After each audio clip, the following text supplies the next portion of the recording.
Bom dia, gente. Vamos continuar hoje a parte de eventos. Então, na aula passada, a gente viu a parte do dom, né? E alguém tem alguma dúvida específica do dom? Lembrando que o dom é muito importante porque ela é a nossa interface com o browser. Mesmo que vocês usem um framework, alguma coisa do gênero, ele vai alterar o dom, ok? Bom, eventos a gente começou a ver, a gente falou sobre programação imperativa, que é o que a gente costuma fazer, né? E depois a gente falou sobre programação dirigida a eventos e comparou as duas.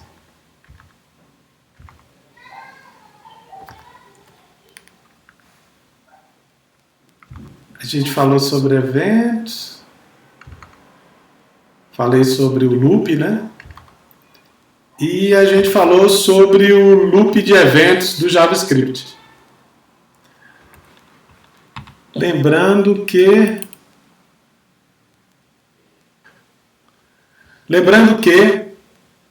esse loop aqui, ele vai existir tanto no browser quando a gente estiver trabalhando no Node.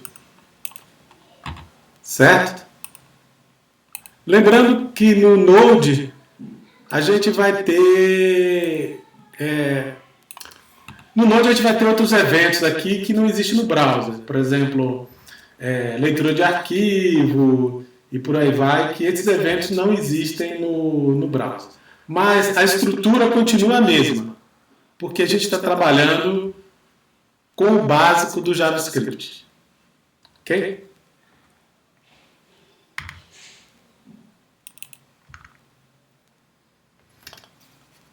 Bom, no JavaScript original, e até hoje ele também, né? Os eventos eram especificados dentro do markup de HTML com ganchos para o código JavaScript. E eles ainda podem ser feitos desse jeito. Mas à medida que frameworks mais poderosos foram desenvolvidos e se desenvolveu melhores práticas para o projeto de websites, esse mecanismo foi suplantado pela abordagem de listeners, ouvidores de eventos.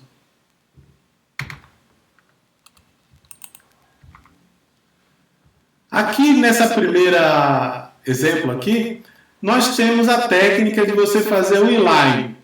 Então, por exemplo, aqui no script, eu estou carregando esse JavaScript aqui e dentro do JavaScript, eu estou associando funções do JavaScript que estão nesse arquivo com elementos da página.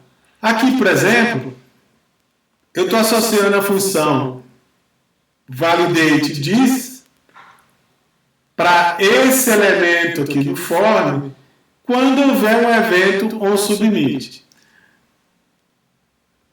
Lembrando que quando você quer associar um event handler para um elemento do HTML, você tem que especificar o elemento, que eu estou especificando aqui, e o evento que você quer, com submit e a função que você vai chamar.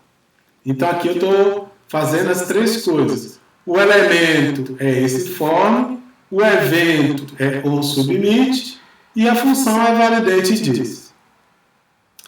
Ainda está com lag? Eu vi ali que o Gustavo colocou.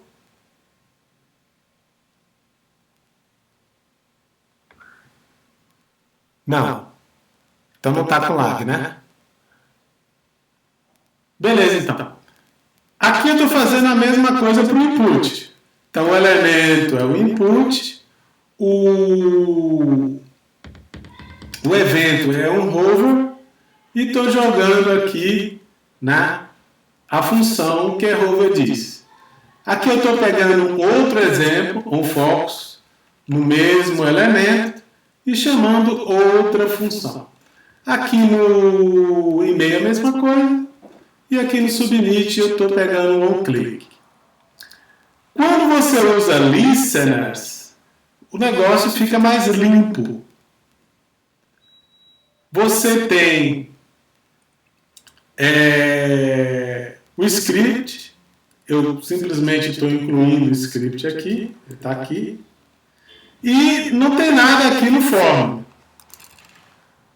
Lá dentro do script, eu vou dizer ao JavaScript que para esses elementos aqui eu vou ter listeners, mas eu não trabalho poluído que nem esse cara aqui.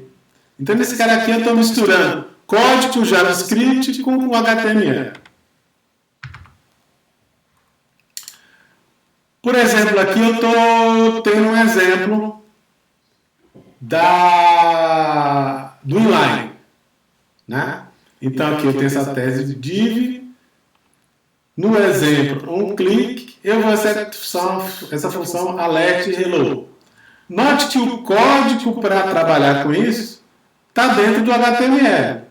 Alert é uma função do JavaScript que eu estou chamando no HTML. O problema é que o markup do HTML e a lógica JavaScript são misturadas. Então, eu estou misturando as coisas. E fica mais difícil de eu trabalhar, de eu dar manutenção nisso aí. Eu não uso a separação entre conteúdo e comportamento, que é uma das vantagens de eu separar o HTML do JavaScript.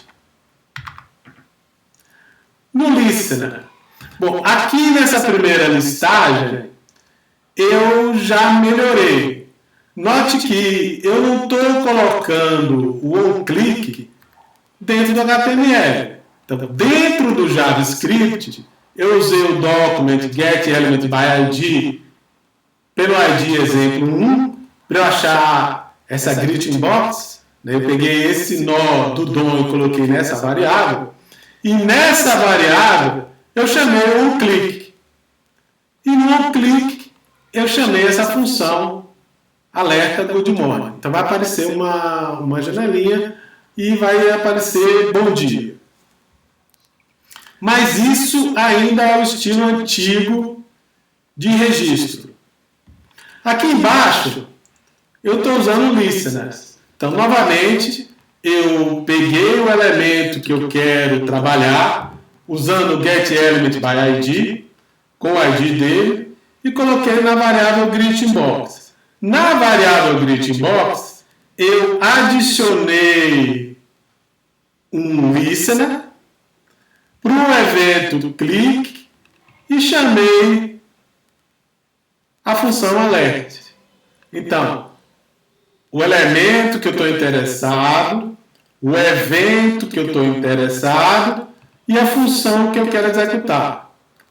Aqui eu fiz a mesma coisa no greetingBox e adicionei um outro listener que é o mouseout. E aqui a função. Novamente, o elemento que eu quero trabalhar, o evento que eu quero ouvir e a função que eu quero chamar. Beleza? Qual a vantagem de eu usar desse jeito e desse aqui? Note que aqui eu criei um listener por clique. Mas eu podia ter chamado mais de um listener. Eu podia aqui embaixo ter acrescentado outro listener por clique também. E ter outra função aqui. Eu podia associar quantos listeners eu quisesse. Por exemplo, suponhamos que você está usando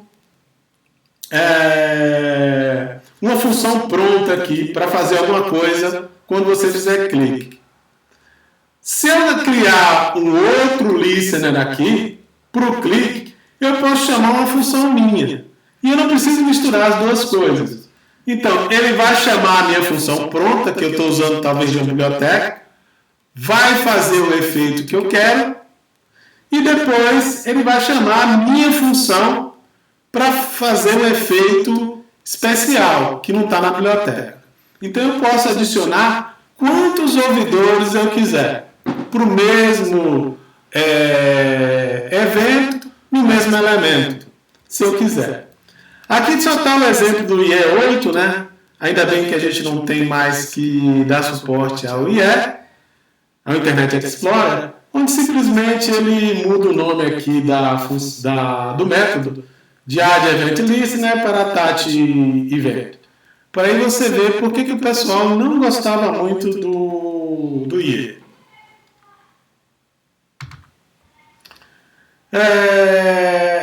Se eu quiser fazer algo mais elaborado, aqui eu estou usando funções prontas do JavaScript. Aqui eu estou criando a minha função. Eu criei uma função displayTheDate, peguei a data e estou fazendo um alerta com a data específica. Então você clicou isso nesse momento. Aqui eu estou usando o document e o getElementById para eu achar o elemento, a tag que eu quero trabalhar. Nessa tag, no onClick, eu estou adicionando a minha função displayTheDate. Ou se eu quiser usar listeners, no meu elemento, add event listener, o evento é click e a função é displayTheData.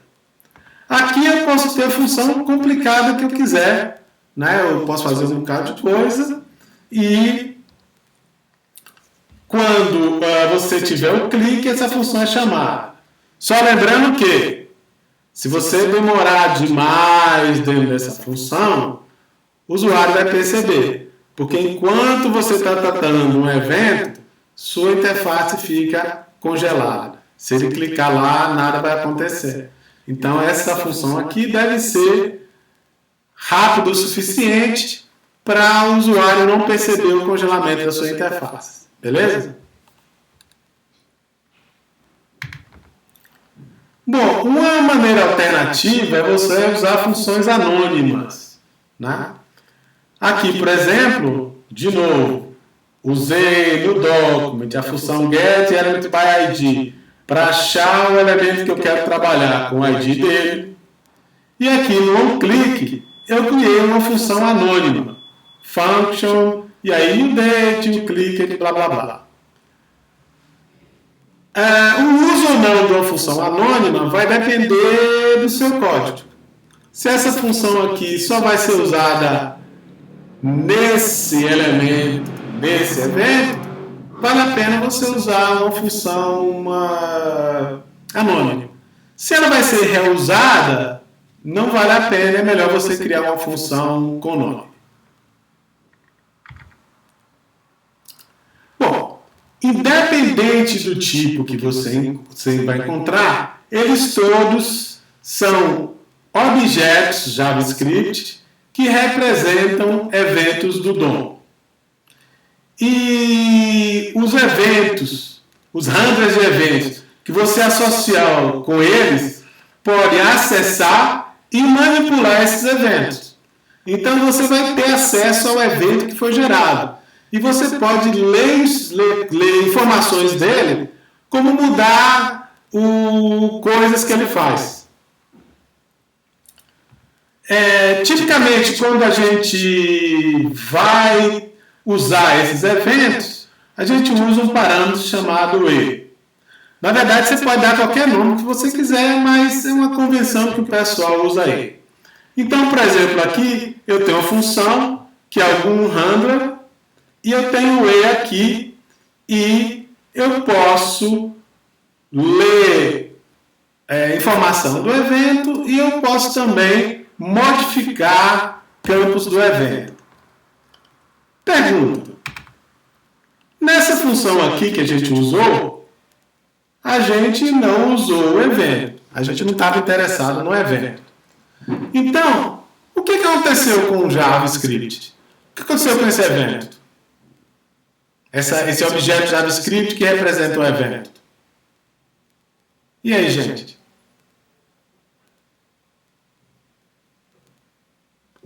Boa pergunta. Tem que pensar ou olhar no Google?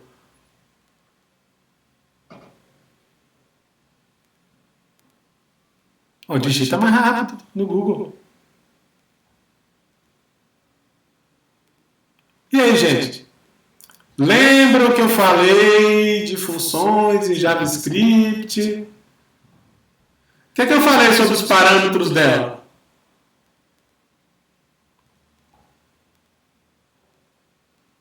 Numa função JavaScript, né, os parâmetros são dinâmicos.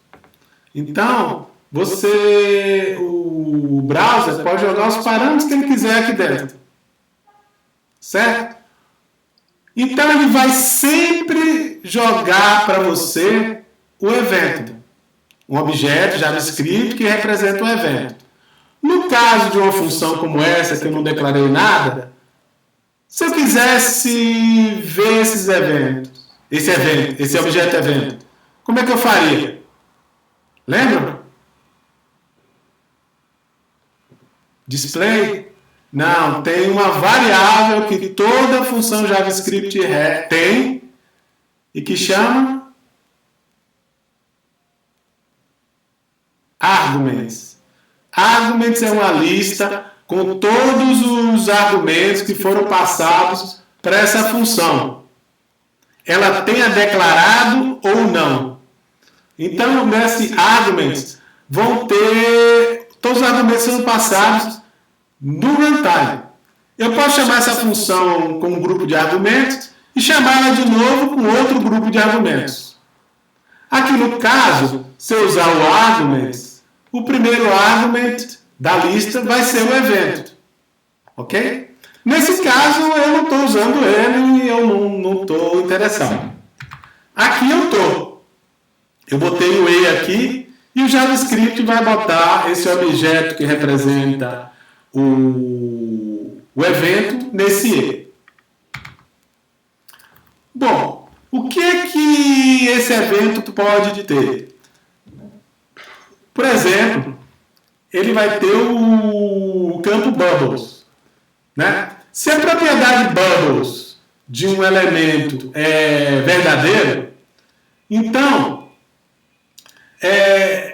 deve haver um handler para esse evento, ou ele vai bubble up.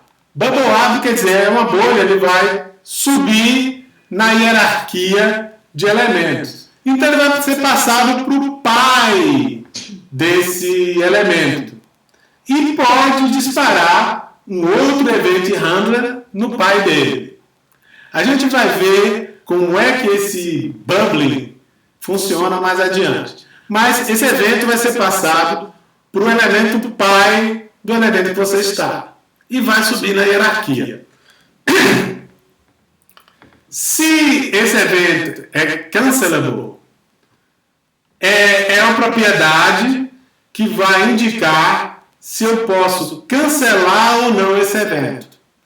Então, eu tratei ele e eu posso cancelar ele. Então, eu posso cancelar os efeitos que ele deveria ter. A gente vai ver mais adiante em detalhes. Prevent default. Uma ação, ou seja, um método, cancellate default no evento, eu vou parar a ação default que o browser faz quando recebe esse elemento, esse evento, certo? Então eu vou dizer para ele, eu tratei e não preciso que o browser trate esse evento para mim. E eu vou cancelar a ação default do browser dele. Esses são alguns exemplos do que você pode interagir com o evento. Tem mais, mas eu não vou entrar em detalhes de todos aqui. Beleza? Aqui, por exemplo, eu tenho um handler, um event handler, e esse event handler é a função submit button, e ela está usando o evento. Então aqui ela está perguntando se o exemplo é cancelável, então chame o prevent default nele, cancele a ação default do browser. Então aqui, se esse exemplo, por exemplo, é um submit form e ele é cancelável e eu cancelo o default dele, ele não vai ser submetido pelo browser para o servidor. Então, eu interagi com o evento para mudar alguma coisa nele. No caso aqui, a ação default que o browser faz. Eu poderia ter lido informações desse evento. O tipo de evento, eu podia ter visto, por exemplo, se fosse um mouse click, a posição onde o mouse estava quando ele foi clicado. Ou o mouse move, a posição para onde você moveu o mouse. Essas informações estão no evento. Ok?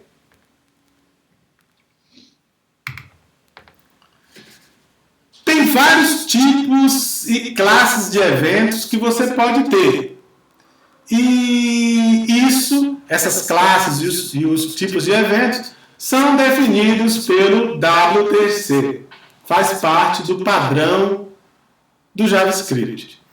Eu tenho eventos de mouse.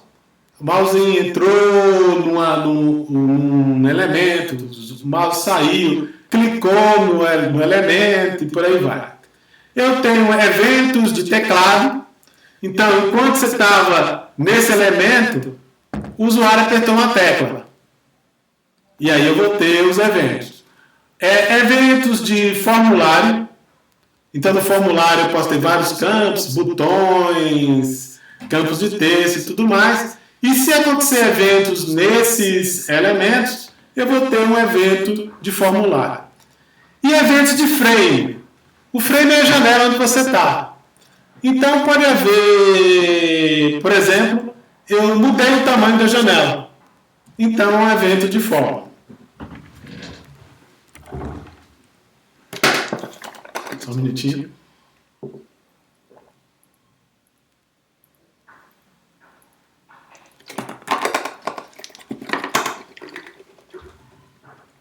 Alguma dúvida, gente, até agora?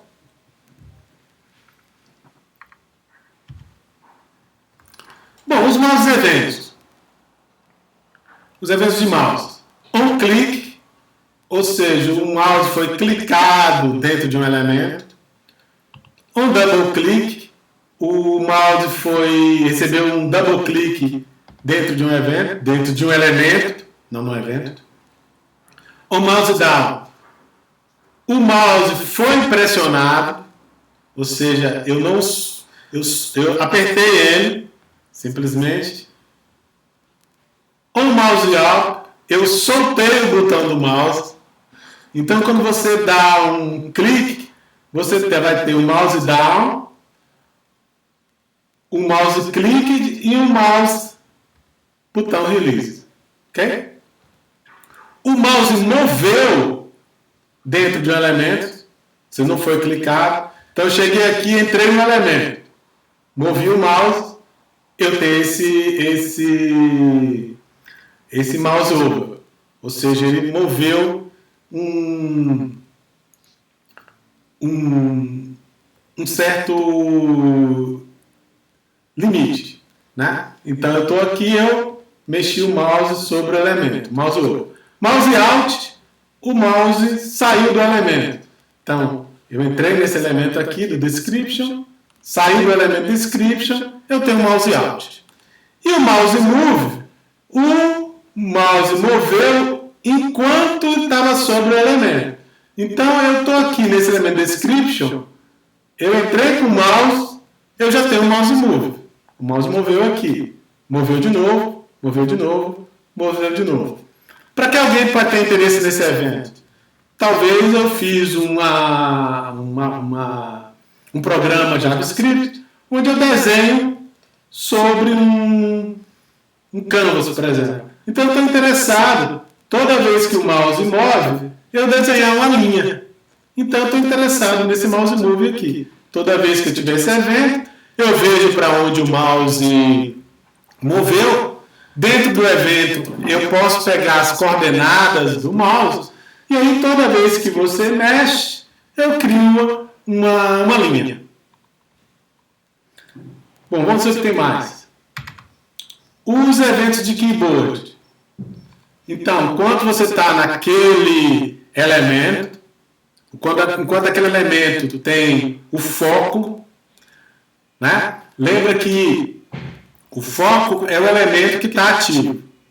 Então, por exemplo, se eu clicar aqui dentro de Description é um elemento que está ativo e que vai receber os eventos do teclado. Então, OK Down quer dizer que uma tecla foi pressionada. Esse evento acontece primeiro. OK Press quer dizer que eu cliquei uma tecla. Isso acontece depois do key down. E o key up é que eu soltei a tecla. Então você tem o primeiro key down, depois o key press e finalmente quando eu soltar a tecla, o key up. Certo? Aí qual desses você vai usar vai depender do que você está interessado em fazer. Aqui tem um exemplo. Eu tenho um campo de input do tipo texto. Então, um campo de texto que eu posso digitar coisas lá dentro. O ID dele é key example. Né? Nessa input box, eu quero ouvir toda vez que uma tecla fosse pressionada. Né? Então, eu faço o seguinte. No document, uso o nosso getElementBayId e key example, eu pego esse elemento de input aqui. Nele, quando o evento OK Down acontecer, eu chamo essa função. Nessa função, que é o meu Event Handler, eu estou pegando o evento. Aqui no evento, eu pego o código da tecla que foi pressionada. Então, note que aqui eu estou usando informação que está vindo com o meu evento. Então, eu pego o código da tecla que foi pressionada. Aqui, eu transformo esse código num caractere, coloco nessa variável, string aqui, e dou um alerta, um pop-up. A tecla tal foi pressionada. E aí, toda vez que eu digitar uma tecla nessa caixa de texto, vai aparecer um pop-up. Você digitou o A, você digitou o D, você digitou o G. Ok?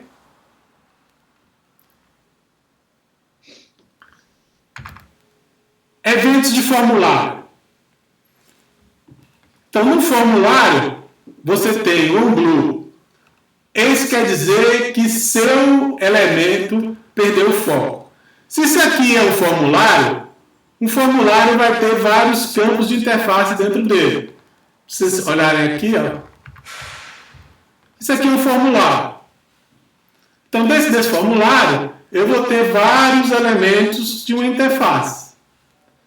O unblue quer dizer o seguinte: esse formulário perdeu o foco. Perdeu o foco quer dizer que os eventos de teclado, por exemplo, não vão ser mais enviados para ele. Você clicou fora dele, por exemplo, e perdeu o foco. Você digitar alguma coisa, vai para outro elemento. Opa. Unchanged quer dizer que algum desses campos aqui mudou. Então, eu tenho um campo de texto aqui, por exemplo, digitei alguma coisa e mudou o conteúdo dele, né? Ou de uma área de texto, ou de um select.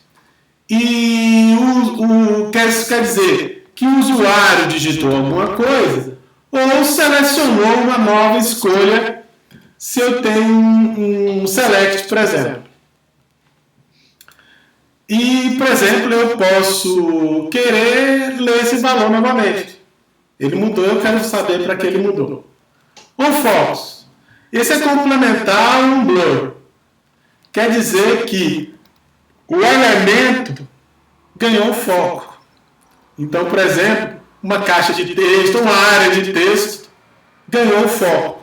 Agora, quando eu digitar alguma coisa no teclado, vai para o valor dessa área de texto aqui.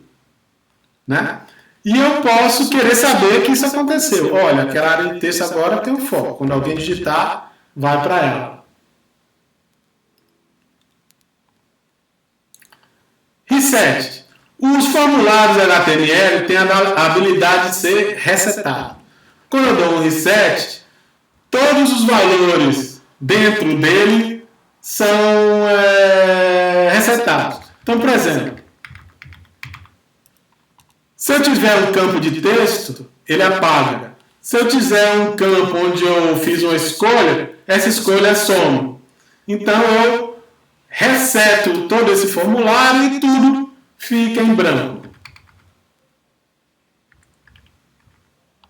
E esse evento aqui está me informando isso. O seu formulário foi resetado. O select. O usuário fez um select dentro de um texto. Então, se aqui for uma caixa de texto e eu selecionei alguma coisa aqui, isso aqui vai ser chamado. Ele é usado frequentemente para você tentar prevenir copy and paste.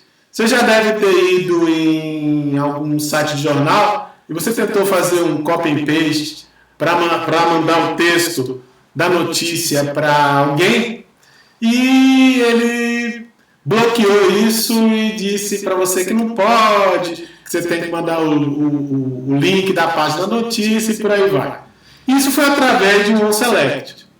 Então ele viu que você selecionou um texto e fez uma ação para prevenir o copy and paste. Obviamente você pode usar isso para fazer vários outros tipos de ações. OnSubmit. Quando só o formulário é submetido, esse evento é disparado. Então o formulário ele vai ter um botão de submissão e quando você clicar, esse evento é disparado. Você pode ter um listener para fazer alguma coisa quando esse evento é disparado. Por exemplo, você pode validar ou pré-validar o que o usuário submeteu no formulário, no JavaScript, antes de mandar ele para o servidor. Então eu posso ter um handler para esse evento. Desse handler eu checo o que ele preencheu. E se tiver um erro, eu paro a submissão. Eu paro esse evento e nada é submetido. E eu posso colocar uma mensagem dizendo para o usuário, você tem que preencher o campo password. E você não preencheu. Se está tudo certo, eu deixo o evento se propagar e o browser manda aquele formulário para o servidor. Vamos para um exemplo aqui, justamente no onSubmit.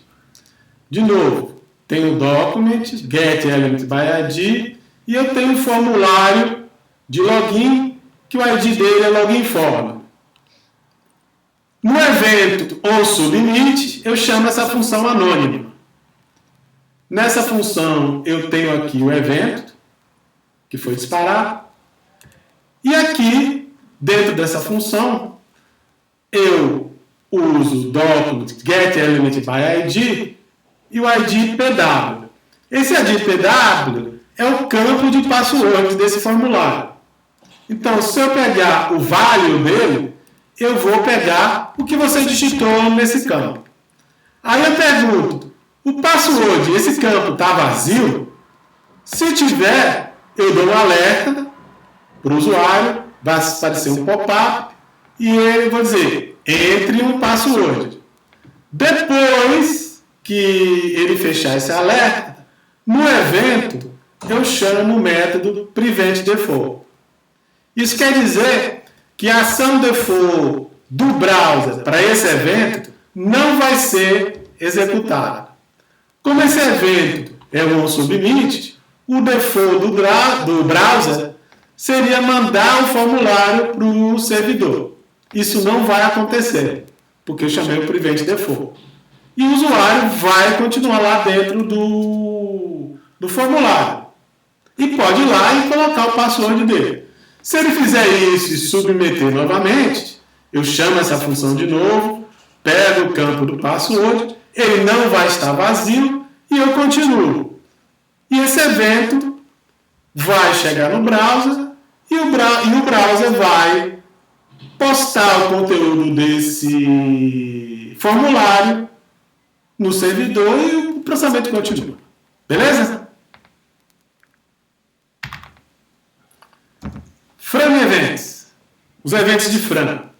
Os eventos de frame são relacionados à janela, a frame do browser, que contém a sua página. Né? Um dos eventos mais importantes é o onload. O onload nos diz que um objeto está carregado e você pode trabalhar com ele. Se você tentar setar, por exemplo, um listener num elemento que ainda não foi carregado, por exemplo, um div, você vai ter um erro. Bom, vamos ver aqui como é que isso aqui funciona. Se o browser, como é que o browser carrega uma página HTML?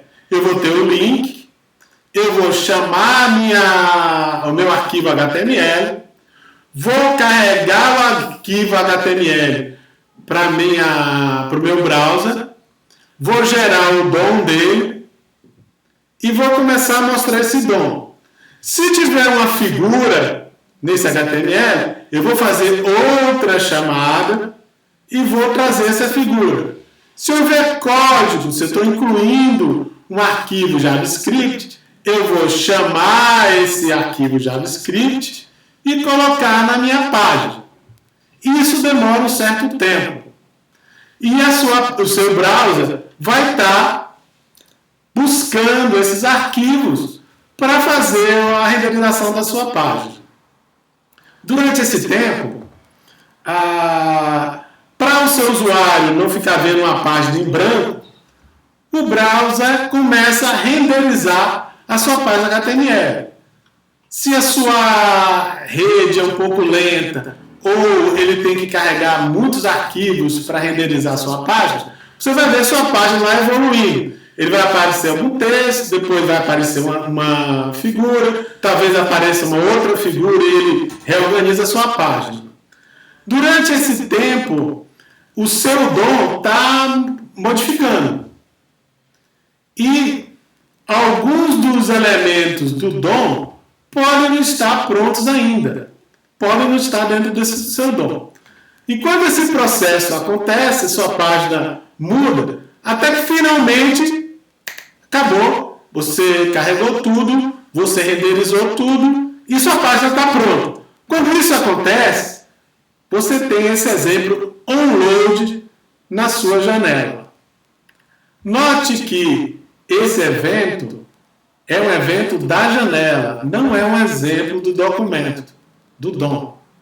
Então, é uma coisa que acontece na sua janela. Então, quando esse evento acontecer, eu garanto, quer dizer, o browser garante que seu DOM está pronto, toda a sua tela está renderizada e você pode, de uma maneira segura, inicializar todo o seu JavaScript aqui. Eu garanto que todos os elementos do seu browser já estão prontos. E você pode associar, por exemplo, um listener a um elemento sem o perigo de um erro ser gerado porque o elemento não existe ainda. Eu garanto que todos os elementos da sua página já existem. Ou seja, todos os elementos que estão lá no seu HTML. Já foram passeados, já foram gerados DOM, todas as imagens já estão lá. Então, é um ótimo evento para você criar um handler para inicializar os seus handlers. Né? Então, aqui você pode inicializar qualquer handler que você queira, que você tenha a garantia que todos os seus elementos já foram inicializados. Beleza? Muitos frameworks usam esse onload por debaixo do pano. Então, você não precisa se preocupar com isso, se você estiver usando o framework, que o framework vai inicializar todos os seus handlers que você vai precisar quando esse onload acontecer. Ok?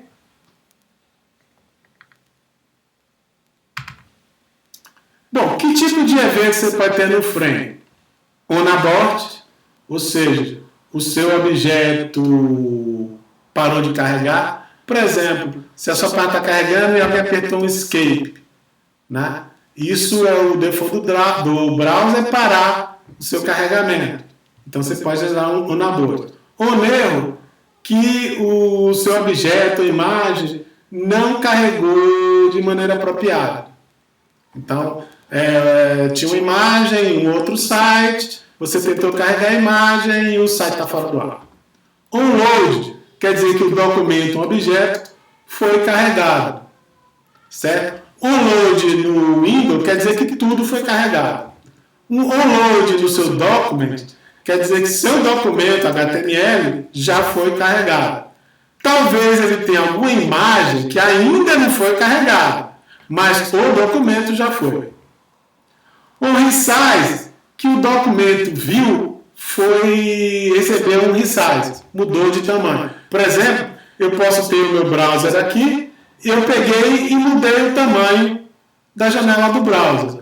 Então ele vai gerar um resize. E nesse resize, no evento dele, eu vou ter as novas coordenadas da janela do browser. Eu posso querer reorganizar alguma coisa no meu JavaScript, no meu programa, né, que está gerenciando o que eu estou mostrando, para me adequar melhor àquele novo tamanho de janela. Um scroll, houve um scroll na sua janela, por exemplo, e um download que seu documento foi descarregado. Por exemplo, eu movi para uma outra página e aquele DOM que estava carregado foi para o lixo, né? Porque eu mudei para outra janela. Ou eu posso ter uma frame dentro da sua janela, um iframe, e o iframe fechou e aquele DOM do iframe já não está mais carregado. Beleza? O que você vai fazer em cada evento dele depende da lógica do seu programa, da sua aplicação. Bom, vamos dar uma olhada agora como os eventos se propagam pelo DOM. Porque lembre-se, um evento é uma coisa que acontece num elemento. Eu registro no DOM que eu estou interessado nos eventos que acontecem num elemento. Então, quando o usuário clica o mouse, por exemplo, esse evento vai ser propagado para um elemento e vai passar por outros elementos também. E isso tem uma mecânica. Vamos dar uma olhadinha aqui. Adicionar eventos em vários elementos no JavaScript faz parte do nosso dia a dia como programadores front-end. Mas você realmente sabe como funciona a atribuição de eventos no JavaScript? É exatamente isso que veremos hoje e você vai entender perfeitamente como funcionam as fases de atribuição de eventos, como interferir e modificá-las e, sabendo disso, o que você pode fazer para realmente ter ciência do seu próprio código e atingir resultados incríveis. Indo direto ao ponto, estamos aqui com o BFB. Se você não sabe o que é o BFB, está aparecendo um card aí agora para você conferir, mas basicamente é um ambientezinho que a gente faz nossos projetos aqui no canal DPW. Nesse caso, temos aqui uma hierarquia simples de elementos, simplesmente com 3 divs alinhadas, cada uma com sua respectiva classe, 1, 2 e 3. vamos colocar um evento de clique em todas as divs. Então aqui no JavaScript correspondente, vamos criar uma constante chamada divs, e aqui a gente vai fazer o carry selector all pegando todas as divs. Essa não é a melhor maneira, mas didaticamente vai servir para o que queremos mostrar aqui. Para cada uma dessas divs, for each, deixa eu até colocar uma indentação aqui para ficar em uma linha só, vamos atribuir um event listener, que vai ser o clique. E aí ele vai chamar a função logClass. Essa função ainda não existe, então vamos criá-la aqui. E basicamente o que ela faz é um console.log, para a gente ver lá direto no navegador. E ele vai logar o this.classlist.value. Quer dizer, é somente o valor da classe da div. Todas as divs agora possuem um evento de clique associado. Isso é muito importante para você entender o restante. Eu vou clicar na div azul, A3, e me diz aí o que vai acontecer. O que vai aparecer logado no console? Exatamente, as 3 classes, está certinho.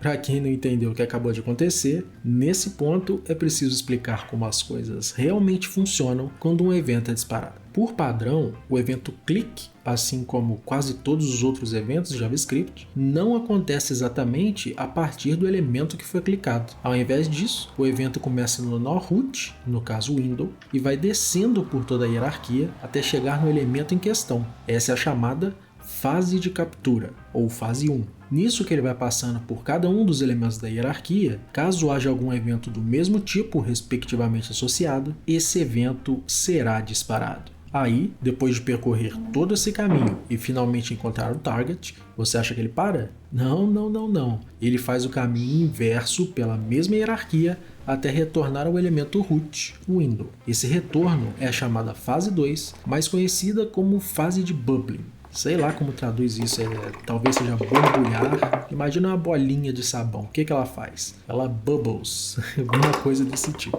Os mais versados no inglês aí, colocam nos comentários uma explicação melhor. Sinceramente eu não sei. Mas um outro nome que eu gosto mais é fase de propagação. Acho que faz bem mais sentido. O que é propagar? É difundir, divulgar, espalhar, e é justamente isso que acontece. Nesse caminho de volta ao root, novamente, se houver algum evento do mesmo tipo, respectivamente associado a algum elemento da hierarquia, esse evento será disparado. É por isso que ele logou 3, 2, 1 nessa ordem, porque dentro dessa hierarquia do alinhamento das divs do nosso exemplo, na fase de bubbling, primeiro ele disparou o evento na div mais interna, depois na central e por fim na mais externa. Ah, mas eu nunca soube disso e meus eventos funcionam perfeitamente. Ah, é? Então por que você acabou de errar uma coisa tão simples quanto quais classes seriam logadas no exemplo de agora? Você meio que deu sorte de os eventos que você mexeu não serem tão influenciados nas fases. Mas quem já precisou codar drag and drop, menus aninhados, múltiplos eventos associados em ambas as fases, sobrescrever função de alguma biblioteca específica e coisas assim, com certeza sabe do que eu estou falando. Na sintaxe mais moderninha de JavaScript, é admitido um objeto com um terceiro parâmetro de addEventListener,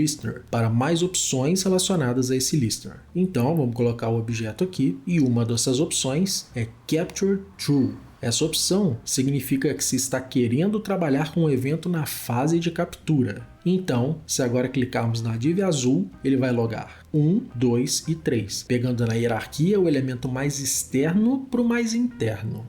O JavaScript também oferece para a gente uma maneira de ter controle mais acurado dessa dinâmica toda de eventos, permitindo...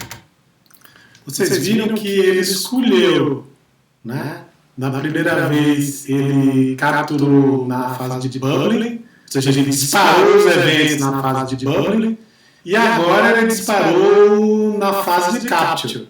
E que o default é na fase de bubbling. Então, o default é do mais interno ao mais externo, do filho para o pai.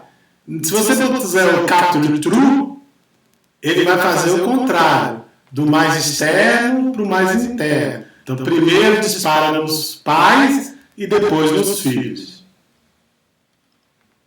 Interromper a propagação de eventos. Deixa eu voltar aqui então para o default, capture false, e aí, na função que faz o log do nome da classe, vamos pegar no parâmetro aqui o evento em si, colocar um ezinho aqui, né, convenção da comunidade, e usar stop propagation. Lembra o que é a propagação? é a fase de bubbling. Esse comandinho faz o JavaScript não realizar o retorno ao elemento root na fase 2. Ao clicar em qualquer div, executa-se somente o evento diretamente associado a ela. Agora, vamos ver se você entendeu tudo mesmo, hein? Eu vou manter o Stop Propagation e nas opções do Listener colocar True aqui. Então diz aí, o que vai ser logado quando eu clicar aqui nessa div azul? Exatamente, One. Colocamos na opção que o evento deveria ser executado na fase de captura. Então, ele vai começar a vir de cima para baixo. Ao mesmo tempo, temos o Stop Propagation, que faz com que a coisa seja executada sem a propagação que aconteceria por padrão. Quer dizer, ele vai começar de cima para baixo, mas esse Stop Propagation faz ele parar na primeira. Tendo essa consciência das fases de atribuição de evento no JavaScript e como manipulá-las, como interferir no momento certo, com certeza agora você está mais consciente e vai saber muito melhor em que momento usar uma coisa ou outra e o seu código ficará muito mais completo e muito mais profissional. Então foi um exemplo bem interessante, né? Mostrou as fases de captura e bubbling. Aí eu pergunto para você, a gente usou prevent default para o form não ser enviado. E ele usou o stop propagation para que o evento não propagasse. Qual a diferença dos dois? No stop propagation, você previne que o evento continue se propagando tanto na fase de captura quanto na fase de bubbling. Ele subir, né? Já o prevent default, ele previne a ação que o browser faria naquele evento. Ele não para a propagação do evento. Mas, quando o evento chegar no browser, ele não vai executar a ação que o browser faria. Note que o Stop Propagation pode ter um efeito parecido com o Prevent Default. Porque como ele parou a propagação do evento, ele não vai chegar no browser e não vai executar a ação default do browser. Mas são duas coisas diferentes, né? O Prevent Default só previne a operação default do browser. O evento continua se propagando. Beleza? Existem várias outras métodos e campos no evento que eu não estou tratando aqui. Bom, vocês lembram que o primeiro vem a captura e depois o bubbling. E, por default, os handlers são chamados no bubbling. Ou seja, primeiro você chama o handler do evento, do elemento mais específico, depois no pai dele, depois no pai do pai dele, depois no pai do pai do pai dele e por aí continua. Você pode mudar isso para isso ser feito durante a fase de captura, mas não é o default. Isso aqui pode ser bastante complicado, lembrando que essa hierarquia aqui pode ser enorme, você pode ter vários e vários elementos um dentro do outro. Eu recomendo que para o programa de vocês usem o default e deixe ele capturando os eventos no bubbling. Não mexam nisso. Assim, não mexam. Que fase ele vai fazer a captura, porque isso aqui pode ser uma coisa que pode ficar bastante complicado. Beleza? E a aplicação de vocês também não é complexa o suficiente para vocês precisarem mexer nisso. Mas é importante que vocês saibam que isso existe. Porque isso pode influenciar como as coisas vão acontecer na sua aplicação. Beleza? Lembrando que se você está usando o framework, digamos um React ou um Vue, pode interferir nisso aqui. E isso deve estar documentado em algum lugar do framework.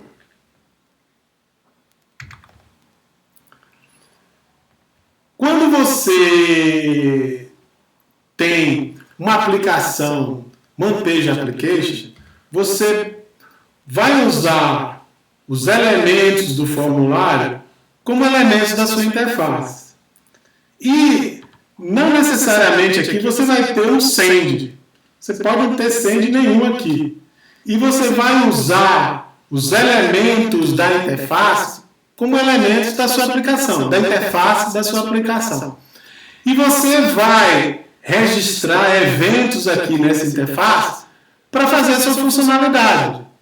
Então, você pode ter... Digamos que isso aqui fosse um simulador. Então, aqui eu colocaria vários valores para minha simulação, valor de início, valor de fim, como eu quero que a simulação seja feita, tudo mais. E à medida que eu vou fazendo isso, você pode ter handlers que estão pegando essa informação e estão adequando a sua simulação. Quando eu clico no botão fazer simulação, aí você chama o seu código em JavaScript que vai fazer a simulação. E talvez ele saia dessa janela e entre em outra janela onde ele mostra a simulação sendo feita, talvez algum gráfico mostrando que a simulação está sendo feita, está chegando perto do fim. E quando ela terminar, talvez ele abra uma terceira janela mostrando os resultados da sua simulação. E talvez nessa janela tenha um botão que volte para essa janela aqui e você possa refazer a simulação se você quiser. Então, você vai usar os elementos de interface do HTML, dos forms, né? Caixa de texto, checkbox, radio button, para ser a interface gráfica da sua aplicação. E vai escutar por eventos aqui nessa interface para você poder executar alguma coisa. Por exemplo, nesse exemplo da simulação, vamos dizer que isso aqui fosse uma janela que mostrava a simulação. Eu criei os parâmetros de simulação e comecei a simulação. Então a simulação está mostrando alguma coisa aqui e aí eu resolvo, eu vou mudar esse elemento. Eu clico aqui, eu quero me lançar. Eu clico aqui, o evento acontece, o seu programa captura que você mudou isso aqui, eu mudo isso na simulação e a simulação daquele ponto em diante começa a ficar diferente. E eu posso continuar interagindo com ela. Não, isso aqui não ficou muito bem, eu vou trocar para o buy. Cliquei no buy, eu troco e a simulação começa a ir diferente agora de novo. E eu deixo ela seguir porque eu gostei agora como é que ela foi feita. Certo? Então, isso vai fazer um mecanismo de interação com a interface e uma vez que você interagiu, você mudou alguma coisa no seu programa. Beleza? Alguma pergunta, gente?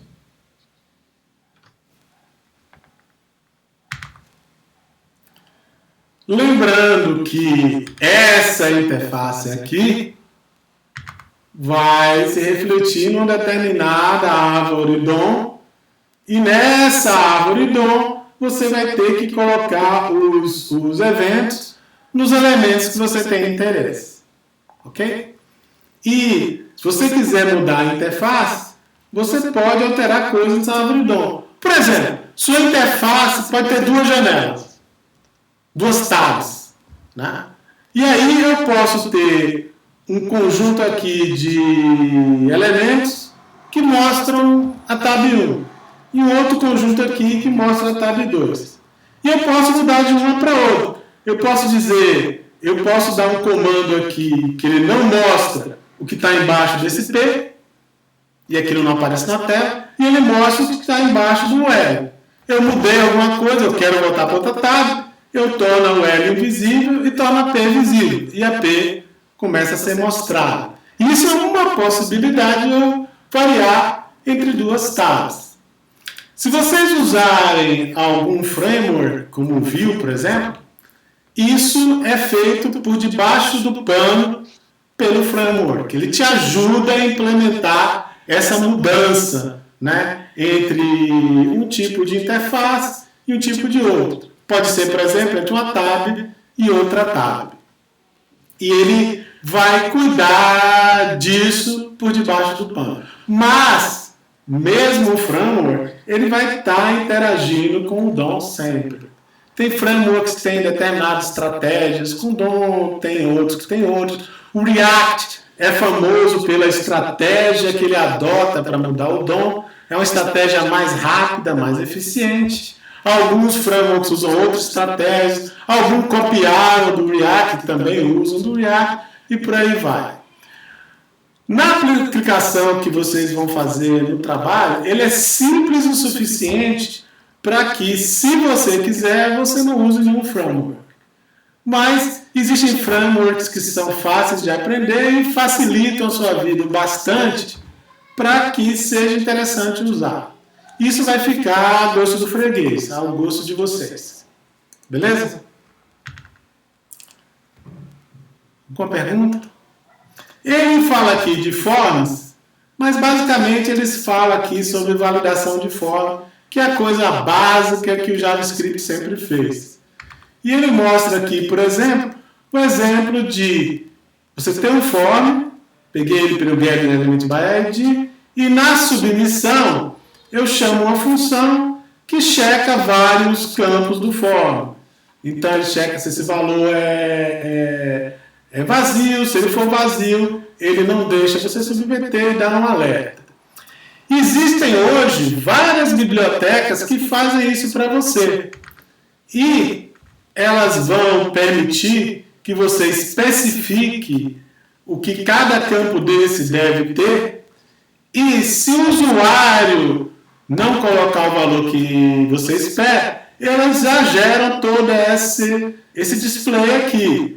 Então, o data, a input que você fez, tem esses erros. Aí ele já coloca em vermelhinho aqui a input que você colocou errado. Coloca uma frase aqui, uma mensagem. O ano tem que ser um número válido entre 500 e 2014. Aqui no height você errou. Então ele coloca isso aqui. O painting height, a altura da pintura, tem que ser o maior que zero. Ele parece que está aqui procurando pinturas de vários períodos. E já existem essas bibliotecas, são relativamente simples e fáceis de usar. E hoje em dia, geralmente você não faz validação de form na unha. Você prefere usar uma biblioteca. Eu não vou entrar nisso aqui, porque é simplesmente validação. Beleza? Alguma dúvida? Nessa parte de programação, o W3 School é muito bom. Eu, inclusive, aconselho que durante a programação, se vocês tiverem uma dúvida, é mais fácil encontrar uma resposta aqui do que ver o vídeo inteirinho para ver o que eu falei e tudo mais. Além de, como vocês viram, eu nas transparências não estou mostrando todas as funções que existem, porque existem muitas e não faz muito sentido eu ir uma por uma. Então aqui, ó, vocês podem vir e testar as coisas aqui. Por exemplo, aqui eu criei um evento, né? O botão, um clique. Então, document getElementById demo, que é esse elemento P aqui. E peguei o inner HTML dele e fiz igual a essa data que está no momento. Então, quando eu clico ele simplesmente mostra a data. Sexta-feira, maio 20 de 2021, a hora, que é o tempo padrão de Brasília, e pronto. Esse é bem simples, né? E tem vários outros que você pode fazer. E aqui ele mostra assim, os eventos típicos, né? Tem exercícios aqui para vocês testarem. Deixa eu ver.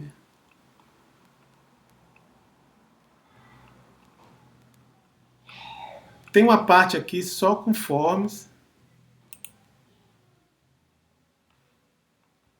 E quando você faz um One Page Application, você muitas vezes não manda o form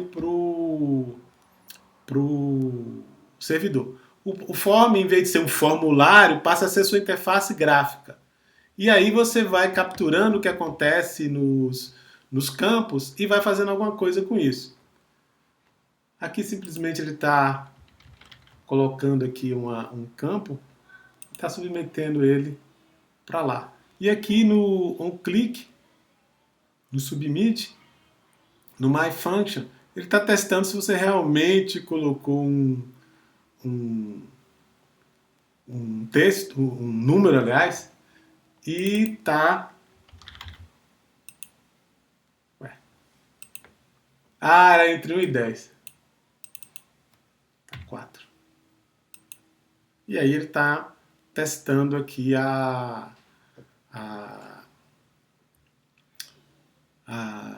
o valor. Note que ele nem colocou form aqui, né?